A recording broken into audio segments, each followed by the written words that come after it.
Limbus Company is a game with plenty of difficult stages, from Dongbaek to Ricardo to Lei Heng. I've seen a lot of people ask for help with these stages, and to help with that even more, I've decided to collate everything I know about how to fight these bosses into one massive guidebook of sorts. This is a little bit different from my normal stuff, and as such I'll be including time markers you can skip to for each major stage. I'd absolutely recommend watching the general guide, which will be the first section coming up soon, through in its entirety as a basic, have you tried turning it off and on again solution. But if after watching that and the guide I've provided for the specific stage you're struggling with, and you still can't get past it, then consider joining the Discord that's linked down below, where me and others in the community can help you out. Whilst you're down there, do consider subscribing. It helps me out massively and lets me know that the effort I put into these sorts of videos is worth it. With that said, thank you to the members for funding all of this, and let's get started. The leveling system is, by far, the worst part of Limbus Company, closely followed by the thread system and mirror dungeons. However, it is the simplest and quickest fix that you can make in almost any situation. Other people may have told you that, actually, you shouldn't always level your IDs to maximum its optimals, etc, etc, etc. You should ignore those people. There are situations where it could be considered beneficial to have an ID be low leveled, but unless you're a Fraction Railway player, those situations are few and far between. The level of your ID, simply speaking, determines its HP, offense, and defense levels. To go into a bit more detail about offense levels to really hammer home the point of why they're so important, every 3 offense levels difference equates to a difference of 1 and clashing. This is either in your favour if you're 3 levels above the enemy, or, and far more commonly, against you if you're lower level than your enemy. Some skills also vary the offense level that they use, but that's very rarely higher than a plus or minus 2. So, whilst you may think that being 10 or so levels lower than the enemy is good enough, that's immediately 3 points of clashing power you're sacrificing on every single one of your attacks. Similarly, uptying an ID unlocks its actual mechanics. It's expensive, it's a pain, there are other things you'll want to do far more than waste precious shards and leveling up your IDs, but simply put, it's necessary if you want to get their full potential. To use a recent, at least when I was writing the script, example in the form of Mal Faust, despite being by far the strongest ID in the game, if you don't level her up to up 3, she's little more than a fancy paperweight on any team. Secondly, make sure you equip every ego move possible. It doesn't matter if your team can't even fuel them, simply having them as a potential option will save you in some do or die situations. The base ego moves for the most part will be what you use the most, however, they clash well enough, which is really the main use of ego unless you're running a Tremor team, not something I'd advise for new players by the way, or if you're going for a low turn count in Refraction Railway. Once again, I'm not writing this guide with the assumption that you're a Refraction Railway player. With those points said though, it's time to get to the actual in-depth guide of this particular guidebook. There are 3 bosses in Canto I, Ebony Queen's Apple, Doomsday Calendar, and the Golden Apple. For Ebony Queen's Apple, clash every attack and attempt to destroy the fruit for the most damage. For Doomsday Calendar, suppress all the clay dolls in phase 1, then for the remaining phases ensure that you kill at least 1 clay doll, but try to focus all damage towards the clock itself.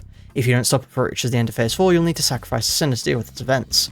This doesn't really mean anything because there's a healing spot on the next node, but it's important to keep in mind, you know? Golden Apple. Just clash every attack. You should shift at the second phase in no time. Once it reaches phase 2, prioritize attacking the head while still ensuring that you clash with every attack that comes your way. Every time the head's destroyed, the rest of the body won't act for the next turn. This allows you to get in a ton of damage whilst the head is staggered. This Canto doesn't really have bosses. If you're looking for a guide for any particular stage, I do just have to tell you to join the Discord here. I really don't know how to help. I don't know what you'd be struggling with here. But anyway, let's move on. This is the first Canto that I'm going to give an explanation to an unfocused encounter for. The K-Court guards are an absolute menace, and may potentially be the reason why you're checking this guide in the first place. I'm going to repeat my advice from earlier here. Make sure your IDs are at least equal to the level your opponents are at. This should make the encounter far easier for you. Besides them, this Canto only has one real boss, Kromer. Kromer has 2 phases. In her first, she has rather high clashing skills that she uses in an attempt to stagger and kill your sinners. The key here is to use the ego resource you've been saving up from that dungeon to win clashes, with certain ego abilities like Chains of Others on Maso or Forest for the Flames on Ryoshu helping you win clashes and deal more damage respectively. In her second phase, she gains multiple body parts. The wings attack with a weaker version of what she would be doing otherwise, and the Maw no longer attacks at all. Just keep doing what you did before and the fight should be easy for you. Canto IV has 4 major bosses. The Brazen Bull, Dongbaek Part 1, Dongbaek Part 2, Dongrang Part 1, and Dongrang Part 2. I've probably butchered those pronunciations, but hey ho, I'm not going back to it. The Brazen Bull deals a lot of damage and clashes with some insane values. The trick to the fight is making sure you win against the skill Overflowing Sorrow as much as possible when it appears. When you win against this, Unresolved Sorrow is applied to the Brazen Bull, lowering its clashing values and generating a head once it reaches 3+. Destroy this and you cripple the bull for the rest of the fight. The head takes 1x damage against Slash and Blunt, but takes 2x damage against Pierce skills and 2x against Pride. Something to consider when bringing an ID for a friend if you really need one. Dongbaek's first encounter is fairly easy to deal with. Just keep clashing every attack and you'll be fine. Her SP decreasing to the point where she'll just end up staggering herself all along due to her unique panic style. Just wail away at her whilst she's staggered and she'll be gone before too long. Efflorest Ego Dongbaek is likely one of the most common filter bosses in the entirety of Limbus Company, and the first boss deserves a full breakdown mechanically. The majority of her difficulty comes from one status: Blooming. Blooming is applied and hit by most of Dongbaek's attacks, with a notable break from that being Lake Flowers in full bloom, which applies it on use against the person who's clashing with that particular skill. This decreases by 1 each turn, but if it hits 5, then Sinner who hit 5 on becomes trapped in a flower and needs to be broken out before they can rejoin the fight. In her second phase, she spawns soon to bloom flowers. You should prioritize dealing with these flowers as well as clashing with her, as for every remaining flower alive, her skill Magnificent Spring Breeze gains +5 final power, easily making it impossible to clash with. In her third phase, triggering when she reaches 50% of her HP, she becomes more aggressive, using harder to clash attacks until she reaches below 40% of her HP, beginning with the dueling phase for 2 turns. Whoever clashes with the attack must cover with dirt is the ID you select to take part in this duel, with a bonus of 3 damage up for the turn after the duel is complete for all sinners if Yiseng was the one to win the duel. After this, Dongbaek returns to her normal pattern until the fight ends. The key to this fight, in my opinion, is paying attention to the blooming count on your sinners. If they have 2 or higher blooming, don't let them clash with Like Flowers in full bloom, or they'll be caught from the on-use effect. Dual slotting an evade ID here, taking 1 less sinner in return for the first deployed sinner being able to use 2 moves, also helps out a lot, as evade skills if successful can persist between attacks, helping you deal with the majority of the on-hit apply blooming attacks. There's also one very easy to pull off gimmick way of dealing with this fight. If you have access to a sinking team or an ID with an unsuccessful evade lower enemy SP by X, defensive skill, prioritize getting Dongbaek's SP down to -45. Just like in the previous encounter, this will stagger her, giving you a much needed break from the constant clashing to deal with soon-to-bloom flowers or to simply deal more damage to Dongbaek herself. Dongrang, who denies all, has one major gimmick to his fight in the form of the trees that he summons throughout the fight. You need to take advantage of the fact that his attacks are indiscriminate to get these trees to 1 HP before you can kill them. This causes them to no longer heal him and power him up when he eats them, instead dealing damage to him and further debuffing him. If you successfully repeat this 4 times, you'll be staggered, allowing you to do immense damage to him in the meantime. Efflorest Dongrang is mostly a cutscene given battle form. Make sure to deal with all the trees again and try not to let Dongrang win clashes. If you can get a standard low here too, that's very good, as at low morale he gains 2 fragile, and whilst panning he gains 5 fragile, allowing you to deal far more damage to him. With that said though, good luck. Canto V has 5 major bosses: Ricardo, Queequeg, Ambling Pearl, Siltcurrent, and the Ahab Trio. Ricardo is designed in a different way to most fights in Limbus Company. You're not really meant to beat him. Or at least it's easier to not, in my opinion. There are 2 ways to actually beat him according to the game: bring his health to half, or lasting through 2 rounds of My Hair coupons for a grand total of 6 My Hair coupons being used against your team. I'll run through both ways to beat him, but be aware that the second is the far easier of the 2, for reasons I'll begin to explain now. There are 2 unique things about this fight. One about Ricardo and the other about Ishmael. Ishmael's is the more important for both strategies and should make the fight far easier for either way you choose. Simply put, she cannot die whilst there are any other sinners remaining alive. So a very simple strategy is this: give Ishmael multiple slots, a feat you can achieve by bringing in fewer sinners than the game recommends, a mechanic I really recommend experimenting with yourself. I'm not actually sure if the tutorial covers it yet, I really haven't checked it out since it last got updated. And then throw her at literally every enemy attack you're not confident about winning. She physically can't die, so her effective health is infinite provided your other sinners don't die, which means there's only one real attack you care about for the sake of surviving those 6 turns, but I'll get back to that. The second unique thing about this fight is Ricardo's status test of the Big Brother. Not only does this double all damage towards Ricardo, it also doubles the stagger he gets from being Tremor Bastard, which, yet again, not a status I'd recommend trying to build for new players, though that's something I'd consider useful to note. This, on top of the times 2 damage he takes from blunt damage already, forms the backbone of the just hit him approach that I'll quickly go over now. Use the first few turns to build up. If you have any IDs that need time to ramp like Wild Hunt, Heathcliff, or Manager Don, or God forbid Malfaust, who if you have you really shouldn't need this guide for, just keep having a guard against one-side attacks, she'll be able to kill him in no time. This is your time to have them ramp. It's also a good chance to get ego resources, which you may need if for some reason you decide to run Tremor as a new player, or just to help you clash some of Ricardo's worst attacks. As a general rule of thumb though, unless you've got Miracula on Don, Everlasting Faust and Cavernous Wailing Honglu on a Tremor team, Magic Bullet Otis, with Magic Bullet Otis ID, or other egos that have been implemented in the future after I'm done with this script, your normal attacks will do more. Certain egos like Roshu's Forest for the Flames and So's Chains of Others will be beneficial for debuff application, however.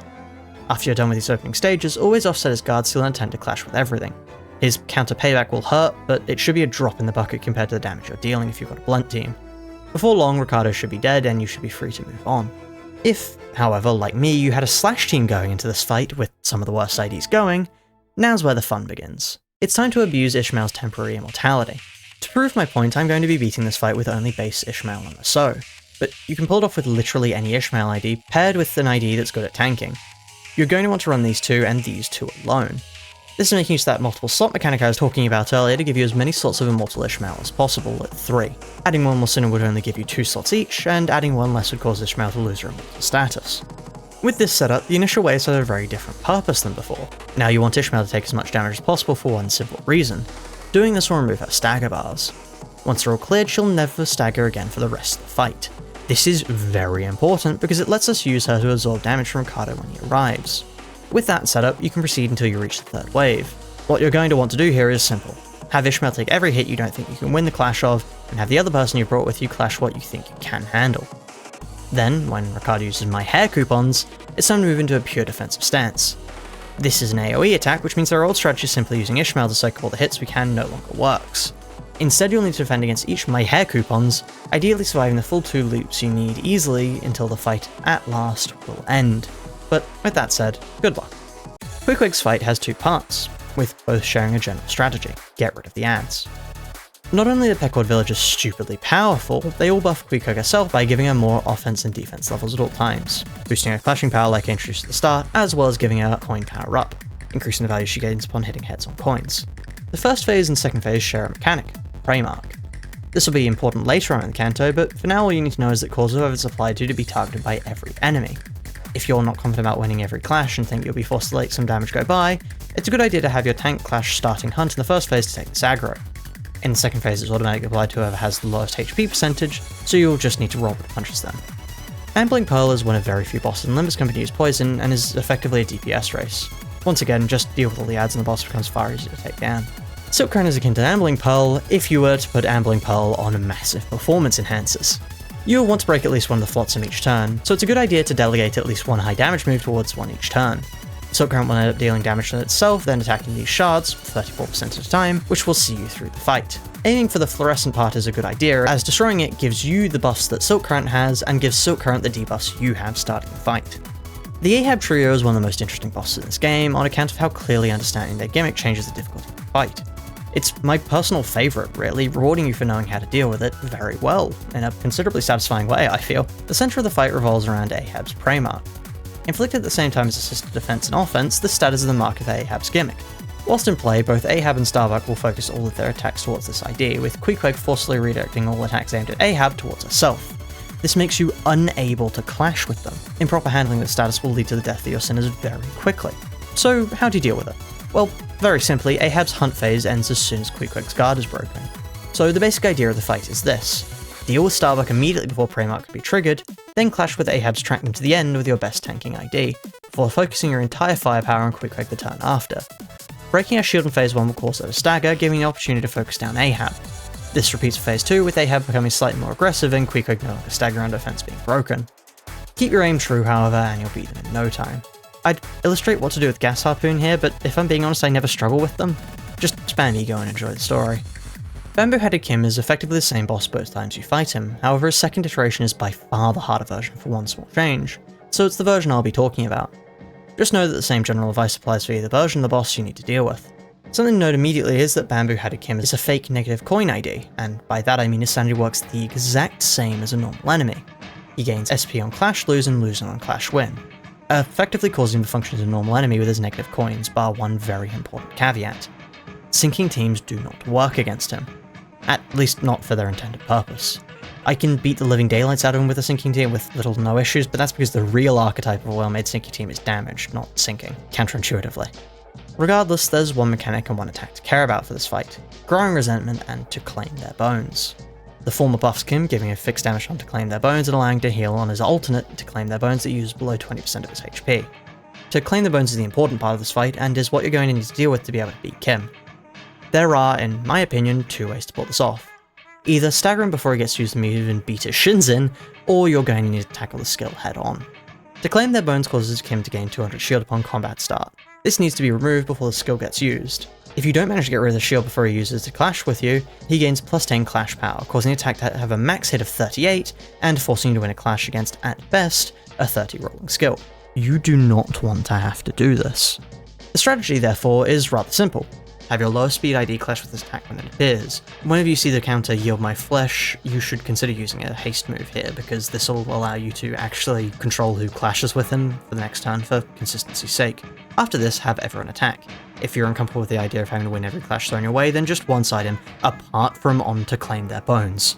Do not let to claim their bones one-side, unless you're very, very confident he's going to stagger. With this said, you should deplete his shield fully, ideally having done enough damage to cause him to stagger here, but if not, he'll likely only be a few attacks away. The rest of his health beyond this point will be a breeze, just keep attacking. Welcome to the part of the game where things get tricky, at least if you're using the base IDs only. There are 7 major bosses in this canto. Hindley, the Dead Rabbit's boss, Batcliff, Heathcliff, Nelly, and, you guessed it, Heathcliff. Hindley's fight focuses on high damage to punish you for losing clashes, with healing to keep him in the fight. Don't let him win them, and especially don't let him kill anyone. He has a similar skill to Ahab's prey mark in the form of Mark Prey, but you can always redirect his skills unless you get very unlucky with speed rolls. He has a max speed roll of 4, I don't think any modern ID can physically roll lower than that, so yeah, provided you're not using Maso or something, you should be able to clash everything without difficulty. If you're struggling with Hindley, I would suggest trying to work out a strategy with him consistently, because you're going to be seeing a lot more of him in the future. Dead Rabbit's boss is the first boss in this canto to do something very annoying. He doesn't lose sanity on Clash Lose, only losing 5 when losing Clash against Heathcliff, and losing another 5 if he fails to hit Heathcliff at all in a turn. Wow, I said losing quite a lot in that sentence. If you ever let him win a clash, he'll hit 45 SP practically instantly, and you're not going to be able to do anything to get it lower again. So yeah, don't let him win clashes. Despite this, the strategy for him is rather simple though. Always offset the guard and try not to let him win any clashes if at all possible. This may sound self-evident, but things will spiral if you let him win clashes. As well as this, for the first time in Limbus Company, you don't want to kill the ads he brings to the fight. These things are effectively shackles on his true power that will come out if you end up killing any of them. Just keep winning clashes, one using Heathcliff every turn, and you'll slowly be able to deal with him. Remember how I said that the Dead Rabbit's boss's ads kept him shackled? Yeah, well, this boss lacks those shackles. Welcome to the boss that I have a long relationship with, thanks to the base ID only challenge, Batcliff. Batcliff starts with the full number of skill slots he can gain, his health pool is over twice as large, and he's got entirely new gimmicks to make your life hell with. To get started though, keep offsetting the guard whenever it appears. I didn't mention it earlier, but he gains 1 attack power up from it, letting him have it is only making your life worse for no reason.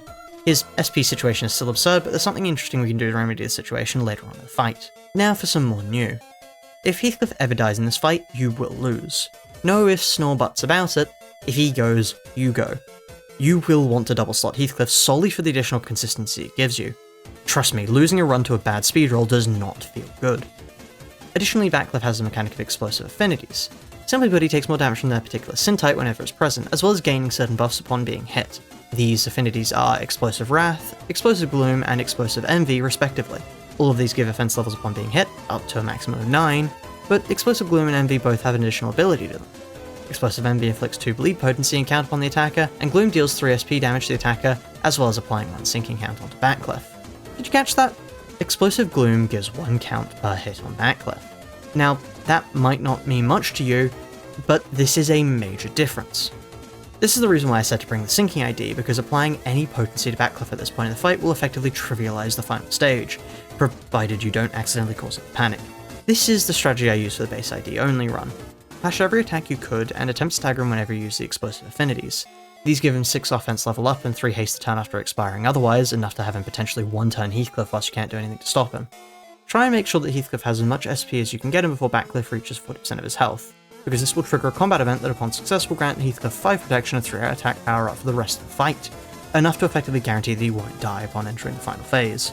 Losing this check still gives you 3 attack power up, but gives you 3 fragile instead of protection, a very dangerous situation to be in. If you follow these tips, Batcliff will eventually fall, and you'll be free to move onwards and begin the ascent out of the basement. Good luck. Compared to Batcliff, Sword of Heathcliff is a very simple fight. Just clash every attack that comes your way, make sure you win against body stack to allow you to stagger Heathcliff after a little while. When you get the opportunity, attack his chain. Breaking this has a similar effect to breaking the Brass Bull's head, crippling him for the rest of the fight and allowing you to deal far more damage until you suppress him fully. This really shouldn't take too long, but good luck. The key to dealing with Nelly is to ignore her mechanics entirely. She begins to inflict binding technique after her first stagger bar, so really all you have to do is deal with her before she can even begin to apply it properly. This isn't hard to do at all, she's really weirdly balanced. Even with the worst IDs available, just clash normal until she gets staggered for the first time and tear her to pieces. Trust me, you will deal enough damage to do this. The final King fight is more of a cutscene than a genuine fight. The first phase is the only one you can actually lose in, and so it's the part of the fight I'll explain. You'll want to try and stagger one or more of the adds that the King summons in each turn, ideally offsetting them so that when one or two are active, the other two are staggered. There's no point in finishing them off, so you're better off prioritizing all the damage you have spare towards the King himself. Once you make it past this first phase, the rest of the fight practically explains itself. Just keep clashing and enjoy the story. Good luck. Canto VII has 6 major bosses, and takes up basically a quarter of this entire script. These bosses are the Barber, Dulcinea, Rose Hunter, the Manchaland Trio, Sancho, and Don Quixote. The Barber's gimmick is a powered up version of her skills, using blood-tinged scissor blades for more damage on her attacks. You could realistically just clash with her attacks and deal enough damage to beat her. Having a second team in reserve is helpful but not really necessary at this point, with Barber's Unbreakables being a little more than inconvenience. And now it is time for hell. Dulcinea is, in my opinion, one of the worst designed fights in this game for one simple reason. You are rewarded for soloing her. Due to the way that Unbreakable coins are designed, in this Canto in particular, you're better off simply having one ID on the field that can then use defensive skills to deal with the after effects of broken coins than having more IDs to take the damage of those coins. This isn't even the worst boss for it. We'll be seeing him shortly. I'll give you a proper strategy for Dulc first, before moving on to my recommendations for how to choose the ever-living daylights out of her. I guarantee you about 70 to 80% of people who beat her on release probably did the exact same thing as I'll propose. Dulc's unique mechanic is this. She has a shield that has to be broken by dealing with the enemies she summons routinely. The more you deal with, the less the protection becomes, and at a certain point the higher her fragile stack becomes. In addition to this, clearing out every enemy in the backlog will cause her to stagger herself, giving you a renewable way to keep her staggered towards the end of the fight. In addition to this though, she has a few effects called Thorns, with different prefixes meaning different things. This gradually upgrades throughout the fight, but to put it rather simply, if you hit her while she has a high stack of this, you are going to bleed to death. A normal fight with her looks something like this. Keep clashing her, counter whilst one by one dealing with her adds, look out for a special attack, and use ego moves to guarantee victorious clashes against them. If you happen to have a healing ego like Fluid Sac on Faust or Pursuance on either Rojo or Maso, or for some reason you hate yourself enough to have Soda Honglu or Soup Sinclair, then they will be of some use to you during this fight, with the other better egos being very useful for you during this fight. This is a true battle of endurance, and all the sustain you can get will help, with some helping more than others. Soda Honglu is, interesting. Of course, that all sounds like a lot of effort, doesn't it? Why put in that hard work when you could simply abuse the main weakness the boss leaves open themselves, eh? Simply put, a lot of the damage Dulc deals she deals because of her unbreakable coins. Of course you can't attack and defend at the same time with one skill slot, that would just be silly now, wouldn't it? Of course, if someone somehow happened to have more than one skill slot, then they'd be able to hit the unbreakable coin and then dodge it, thus mitigating some of the difficulty. You wouldn't be able to do that with all of your sinners though, that would require you to do something absurd like send only one person into a battle in a game about fighting as a team. So the first step is to send in a Don ID on their own. It doesn't particularly matter what Don ID you use, but this will become significantly easier if you choose a Don that has an evade, because that'll let us mitigate the damage from unbreakable coins entirely. Now, the first few turns are going to be slightly problematic for you, but thankfully you have a walking meat shield in the form of Zichen there to tank hits whilst you gain skill slots up to the max. Whenever you have a clash with an unbreakable attack, make sure an evade is in play, or defensive move if you decide not to make things easier for yourself. The way to do this is by putting evade down against the leftmost attack if it's unbreakable, and then layering an attack over the top of it. This way it'll still trigger against the unbreakable coin, and if it isn't clashed against successfully, it'll remain in play for the next attack, and the next, and so on and so forth. With this strategy, you should be able to follow the general game plan I laid out earlier, just entirely ignoring the battle of attrition now. It's hardly a battle of attrition if you just never get hit, right? Additionally, activating La Sangre de Sancho is very helpful for you because it gives you additional bleed on hit. Just something to keep in mind. With that, Dulc should fall. Don't you feel fulfilled by that fight? Truly a great use of skill and ingenuity to entirely undermine any elude and narrative harmony the game had to offer. But don't worry, it gets worse! But we'll get back to him later. Rose Hunter has a rather simple gimmick. Every turn he'll use an unbreakable attack to capture one of your sinners, forcing them to deal with an additional summon to avoid taking even more damage. Just think carefully about what you use to clash with this particular attack. It's actually one of the better fights in terms of how unbreakable coins are used in this Canto, so enjoy it. The Blood Fiend Trio is broadly speaking, an easier version of the individual fights you fought prior in the Canto. Barber takes the role of the glass cannon, Dulcinea her usual role of tank and buffer, and Priest takes the role of the healer. Likewise, that's the order you should take them out in. Barber tends to use a lot of unbreakable coin skills that you want to remove entirely, and the easiest way to do this is by taking her off the field completely. She has a very small health pool of 748, so you should be able to take her out very quickly. Both Dulk and Priest have very similar health pools, but Dulk deals far more damage than Priest, still having access to a finale attack. You want to keep her thorn stack low still whilst taking her out to avoid the bleed damage that will stack up otherwise. Finally, taking out the Priest should be no issue. He has basically no offensive skills and will end up applying a ton of fragile to himself that you can take advantage of and nuke him and finish the fight. Sancho is the cinematic fight before the real final boss in the form of Don Quixote. By now you should have enough ego resource to comfortably win every worrying clash. Do not, however, use up all of your ego resources. If you use up all your ego resources in this fight, you will sorely miss them in the next node. A use of Fluid Sack hero that keep your heavy hitters alive is a decent enough idea, but don't treat this node like you would the Ahab Trio.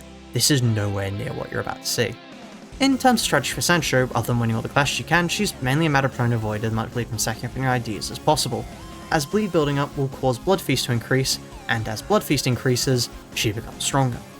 If you do end up losing a critical clash, remember, resetting a stage is free. I would recommend it if she begins to spiral out of control.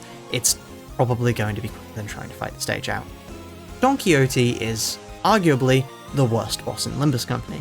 He spams unbreakable coins non-stop and forces you to build up massive bleed stacks that are all but impossible to get rid of.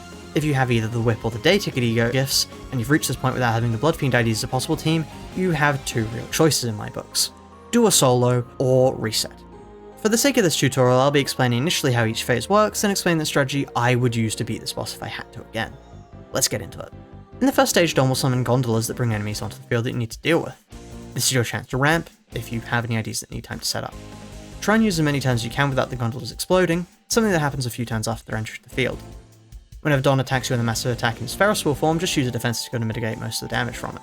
In his actual first phase, the most worrying problem to deal with is his skill Be Impaled, forcing one of your skinners into a capture state similar to Dongbaek's fight. The simplest way to deal with this skill is an evade skill, as dodging the unbreakable point will prevent Don from capturing your sinner. If one of your sinners does get captured though, you're going to need to break them out before 2 turns pass, or else they'll die for good. Also be aware if Don kills the Impaling Spear before you do, the sinner will also be defeated as if Don had attacked them unimpaled. In phase 2 you need to prioritize attacking the calculated dreams that Don Quixote summons, just like Dongrang's mechanic in both his distorting and manifesting forms. Defeating them will replace them with memories of the dreaming adventure, giving our Don Buster a clashing equal amount of honor. Once Don Quixote has taken a total of 1000 damage, he'll convert these into an upgraded version, instead giving +4 to clashing per stack rather than a +1 prior. By this point you'll have won the fight, just keep dealing damage to Don, eventually you'll be able to bring them down. Now how would I recommend doing this fight? Well, rather simply, run literally any Don ID with an evade. With this you can now dodge every unbreakable coin that comes your way by sticking an evade and an unbreakable skill and then clashing with it normally.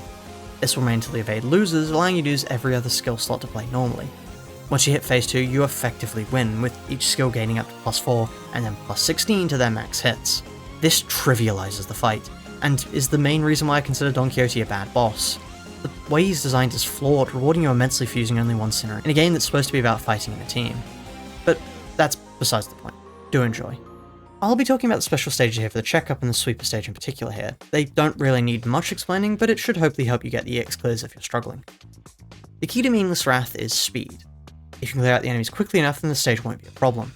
The final particular IRA can be worrying, but its counter won't be an issue provided you don't have more than 6 burn when you go on and attack it. I can highly suggest using a good Honglu ID like DSE Honglu. Your best bet on learning how to use them is just asking the Discord, or potentially a seasonal ID that's about to be released while I write this. I have no idea how good it'll be, this is pure speculation on my behalf. Directional Sloth can be quite slow, funnily enough, making clearing within 9 turns time limit a challenging goal. What I personally used to achieve this back when it launched was Linton Gregor for the attack power up on Gregor, then Solemn Lament to deal a ton of damage to the Pataculum in the final wave. Having a good damaging ID is your best shot here. With all the Pataculum having a Gloom and Gluttony fatal weakness, it's important to bear that in mind when selecting your team of IDs. Using strong IDs from friends isn't a bad idea either. Malfaust, with or without a proper Rupture setup, can quite easily defeat a class 3 within a turn or two if you use her properly. Once again, just asking the Discord for a guide. If enough people end up asking, I may make a video on it. You should have no issues with syncing on purpose, just pay attention to the skills the enemies you're going to use and make sure to defeat them before they detonate. Heathcliff, Rodeo, and Otis all have some of the highest damaging IDs in the game at the moment whilst I write this, which means this stage shouldn't be a real issue. The Sancho fight in the stage is more of a whistle-stop tour through a fight in Canto VII than anything really difficult. If you're struggling to clash with La Aventura ha Terminado off the get-go, just use Pigri to get a free ego skill use to deal with it. Distorted Hohenheim will slowly lose power as the fight goes on. Just keep winning clashes against him and make sure to fully deplete his shield whenever he begins to charge up, to ensure that the skill he uses a turn after is less powerful. Rupture or Burn team is the best for this fight due to the ego gifts you get given throughout, helped significantly by the power that Malfaust provides to any Rupture team she's on. After this, if you're struggling with a sweeper fight, the best advice I can give you is the reset button is free. Losing a Sinner always sent me into a death spiral, so if you get unlucky for whatever reason, there's no harm done by quitting out and going back in again to get better RNG. Canto VIII is the final canto in the game at the moment and has 10 major boss fights. The Drunken Master, Shi Yihua something, Wang Qingshan, Shi Sijing, Shu Pan, Shi Yihua, Jia Chu, Lei Heng, Encorp, and finally Jia Mu. Apologies in advance to any native Mandarin speakers, I probably absolutely butchered those names. To beat the Night Drifter Master, you need to get him to 20% of his max HP, which will force the fight to end in a victory for you. An important thing to note is that Hongli doesn't need to survive the fight, unlike many other encounters which have one Sinner targeted. The way to win this fight is rather simple. Make sure you clash with Waterfall at every opportunity and try not to lose clashes. You deal more damage to you in a clash beforehand, so make sure that your main damage dealing IDs are the ones clashing with his skills. Shi Yihua Something's main gimmick is the shield he gains every turn. Until he has more than 7 charge potency, he'll take reduced damage to this every turn. The way to get charge potency for him is by having consumed charge count. For every 10 count consumed, he gains 1 potency. By letting him hit his downward cleave and wind up slash moves on your Sinners, he gains extra charge count that he can consume to further increase his potency. You should quickly have it reach 7 this way, allowing you to nuke his remaining health. Taking out Zads will give him extra skill slots, allowing you to get his potency up even faster. Wang Qingshan's fight revolves around the Deathrite monks that they bring with them, running away once they hit half health for the first time. These come in 2 forms, the weaker Wicked Deathrite monk and the stronger Evil Possessed Deathrite monk. Evil Possessed Deathrite monks upon hitting 50% of their HP will sacrifice a random Wicked Deathrite monk to heal their HP by a potentially massive amount. This amount, however, is still less than the damage that you've done to get them there, which gives rise to a strategy to deal with this fight quickly. Focus all of your damage on the Evil Possessed monks and use only your weaker skills to deal with the Wicked monks. This will rapidly deplete the number of enemies in the encounter, causing Wang Qingshan to reappear and allowing you to finish the fight with the final burst of damage. Shi Sijing has a similar gimmick to Wang Qingshan, sacrificing their allies to gain health throughout the fight, as well as taking a similar gimmick from Shi Yihua Something and needing to reach certain amounts of charge to lose the protection he has by default. There's one very easy way to deal with him though: wait until he has enough charge to last his protection and then fully focus him with all the attacks you have available to you. This should deal enough damage to instantly remove all of his HP, ending the fight with a victory. Shu Pan's gimmick is the jars that he summons throughout the fight that will deal damage to you through an explosion if you don't clear them out quickly enough. However, you can actually just ignore this. Your Sinners, as well as Lin Daiyu, should deal enough damage to just get rid of all the HP he has if you focus him down. Clash attacks with the pot that will deal damage to your Sinners, but otherwise just clash all his attacks and get rid of his relatively low HP pool of 1044 down. Shi Yuhua's main mechanic is indiscriminate mass attacks that will target both you and your enemies, as well as a special status Eyeball Pinion that he applies with his skills. Because of this, you want to deal as little damage as possible to your enemies other than Shi Yihua, with them serving as effective meat shields against Shi Yihua's attacks. To lose Eyeball Pinion on your Sinners, you want to clash with Shi Yihua's clashable counter, with removing all the stats on the Sinner who wins the clash. If you keep the other enemies in the fight alive and clash most of the attacks that come your way, you should be able to deal with Shi Yihua's health fairly quickly, with Lin Daiyu dealing insane damage to the main skill if she chooses to actually use on Shi Yihua. Jia Chu is the final fight of Canto VIII Part 2 and is by far the most difficult of this dungeon. It's harder to simply brute force it with pure DPS unless you happen to have an insane ID like Malfaust to use. The fight itself consists of 3 phases: a setup phase, a phase with both Jia Chu and Zilu, and a final phase that requires you to build up dialogues before you can deal damage to Jia Chu past a shield he puts up for his final phase. The fight really begins in phase 2 after Zilu and Jia Chu enter the fight. An important thing to note at first is that Zilu cannot be killed in this encounter, and so any damage directed towards her won't help you in the long run. The main thing you're aiming for is dropping Jia Chu down to 60% of its maximum HP here, as this will change the fight to the 3rd phase, which is far easier than the 2nd. You should aim to clash Zilu's attacks with your weakest skills, saving the strongest skills for Jia Chu himself. He doesn't take any increased damage from Slash, Blunt, or Pierce skills, so that doesn't need to be consideration when attacking him, although he does take increased damage from Lust, Pride, and especially Gluttony. He has very few unbreakable coins in this first phase, so the majority of damage is going to come from Zilu, and her unbreakable attacks such as Curse Rip, Butcher Blade, Blink Step. Something important to note here is that you do not want her to reach 85% of her maximum HP. If she drops below this, she begins to use a stronger version of her previous cycle, unlocking her ability to use the Senate Heishuo Mao technique, Cloud Splitting Manifestation, aka the insane skill that Malfaust spams each time when she's finished ramping. You do not want this to happen, so focus all your damage on Jia Chu and you should be able to reach phase 2 before long. Upon entering phase 2, Jiachu begins to use a cycle of answer me Jia Bao Yu every other turn. You will want to clash with Honglu. Winning the clash with Honglu will give you dialogues, the status that allows the fight to progress from this point. Dialogues is very useful as it lets Honglu revive to the maximum HP every time he hits 0, effectively granting him 3 additional lives. Your sinners may begin to die here, which isn't a concern now thanks to Honglu's additional lives, meaning he shouldn't die as easily and cause the fight to instantly fail. Upon reaching 3 dialogues, Jiachu will stagger all of your sinners other than Honglu, leaving the clash against an attack called Tiangang Star Form. You want to win against this, as doing so means he can't stagger the attack, deals 50% less damage with him, and makes him take far more damage for the rest of the counter. From here, you're going to want to slowly whittle down the rest of his health. If you have a sinner that's multi-slotted at this point, have them clash with I Ask again and evade the skill afterwards. I take no damage until Jiachu eventually hits 50% of his maximum HP, ending the fight. Enjoy. Lei Heng is by far the most difficult boss in this canto, and potentially the most difficult fair boss in the game so far. He's also the boss I've written the most about, so this section may last a while. Your sinners are very likely going to die in this fight, so ideally you should have enough IDs at this point to be able to lose a few and keep going. I'm not going to assume you do for the sake of this explanation, but do keep in mind it does help out a lot. The fight itself has only one real phase, not including the pretend start. I'll be explaining the main gimmick the fight revolves around, and also the additional semi-hidden passive, as in hidden in the massive wall of text. Like, seriously, what is this? Why is there so much text? The first phase of this fight is a force loss, in the truest meaning of the term, but despite that you can still gain an advantage by playing part of this phase. You will want to have everyone lose as much health as possible, because this damage will clear the stagger bars of all the sinners you have on the field, allowing you to control them regardless of the damage they sustain throughout the fight. They take most damage from one-sided attacks, so you should try to make it so every sinner who can takes a one-way attack, clashing to redirect a skill towards sinners that otherwise wouldn't get. It's also a good idea to use Pagri to give you a free use of SP healing ego, as this will make the fight far more consistent. You should then have Chesed's Mercy activate, taking on the first proper phase of the fight. There are 2 important statuses for this fight: Inner Strength, Prey. Prey is the more simple of the 2 mechanics, so it's what I'll explain first. At the start of each turn, the target that dealt the most damage to the unit last turn gets inflicted with Prey. This causes that unit to lose 5 Clash Power when clashing, as well as causing them to deal minus 50% damage against him next turn. However, if that unit wins the clash whilst having this effect, you gain 3 of the least owned ego resources. Additionally, equipping a defensive skill causes you to take minus 75 damage from all of Lei Heng's attacks. That's pretty easy to deal with, right? Sure, you're basically never going to win a clash against him with Prey inflicted against you, but you can just defend and take basically no damage, right? Well, no.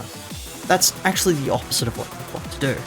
Let me introduce you to the second gimmick of this fight, Inner Strength. Inner Strength alone does very little, instead being consumed by Lei Heng's attacks to modify them, specifically Tangle Cleaver and Savage Tiger Slayer's Perfective Flowing of Blades, aka his special attacks. Here's where you're likely struggling in this fight. At values greater than 10 consumed, he gains 1 attack weight for every 10 stat consumed. At values greater than 25 consumed, the attack gains up to 6 additional final power for every multiple of 4, burn, and tremor combined with the target.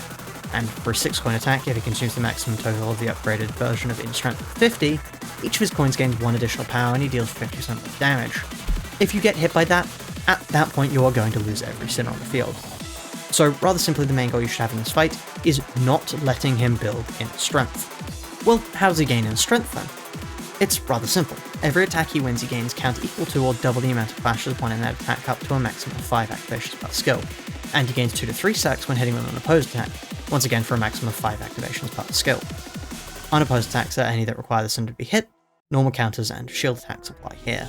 So unless you've got an evade ID that deals the most damage every turn, you're going to need to have another ID take Blasting Shatter Slash, Lei Heng's move that prioritizes the sinner with Prey, off their hands.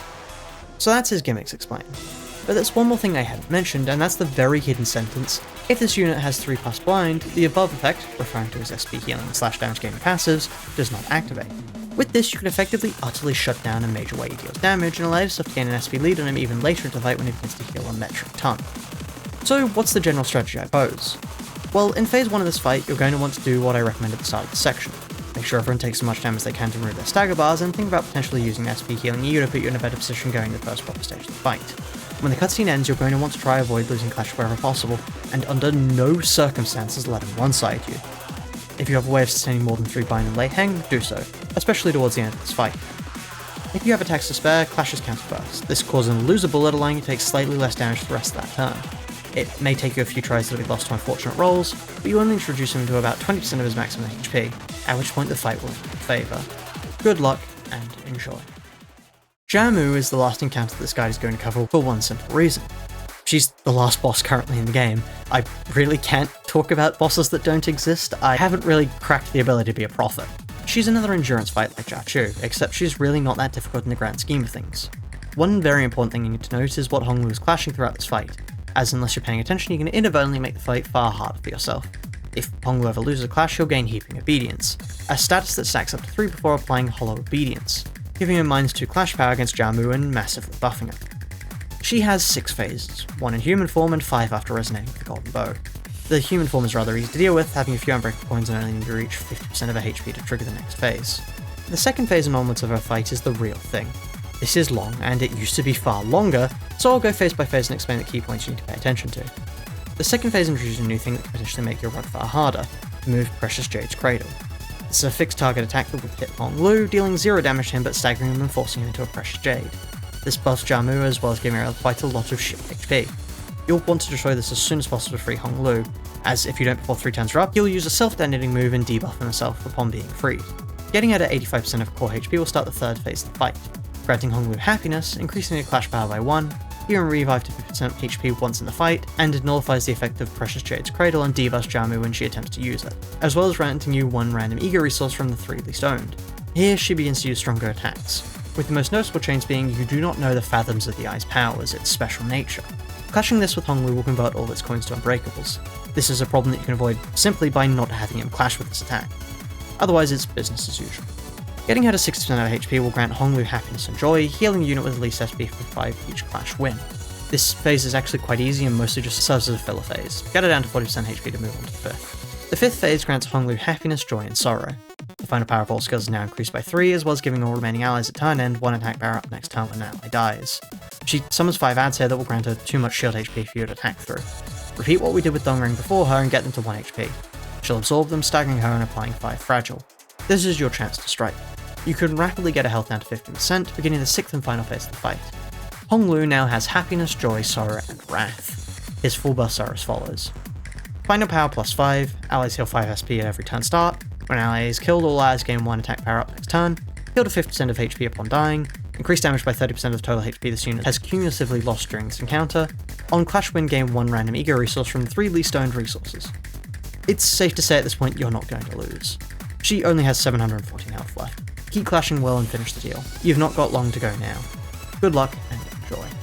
I hope this guide has been beneficial for you.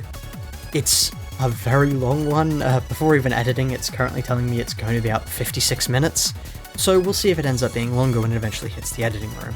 If this has been helpful, please do consider subscribing and potentially joining the Discord.